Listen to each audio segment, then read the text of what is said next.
هي دلوقتي ريهام سعيد اول واحد. طب استاذنك حاجه بقى. هي مهم. المفروض يعني بجد شخصيه يعني شخصيه بجد فعلا محترمه جدا، من اكتر الناس اللي تواضعا، ويعني انا سعيده قوي ان انا بكلم حضرتك دلوقتي. اهلا بيكي.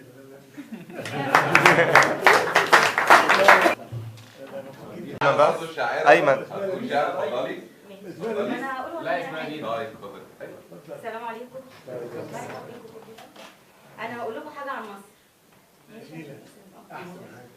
فهقول لها وحشتيني ورغم الهجر يا حبيبتي انا ليكي وساكن جوه اراضيكي، ما تنكريش في يوم حبي هعيش ليكي واموت فيكي، يا قمري يا نيلي يا تاريخي وفيكي كل ابطالك بتحميكي، بقولك اني بهواكي ودايب دوب في هواكي، اصيله يا مصر مني يومك وايه قولك، ما تنسيش حبي يا عمري وبصي كمان حواليكي، ده انا مستنيه بلدي اشاره ولو بصيتي بعينيكي هجيلك زي طياره ورفرف فوق اراضيكي، يا مصر يا ساكنه في دياري القلب، ما هو انت الام يا بلدي ماليش غيرك، ما هو انت الام يا بلدي ماليش غيرك، ودارك هي مكاني ودارك هي مكاني، وحشتيني.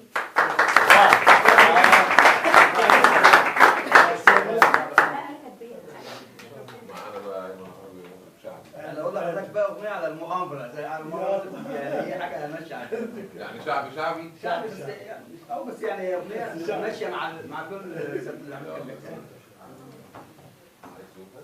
ليه يا زمان احنا في زمان في كل شيء بقى له تمن، ليه يا زمان احنا في زمان في كل شيء بقى له تمن، غاب الضمير عن ناس كتير، غاب الضمير عن ناس كتير، وناس كتير لا تؤتمن، ليه يا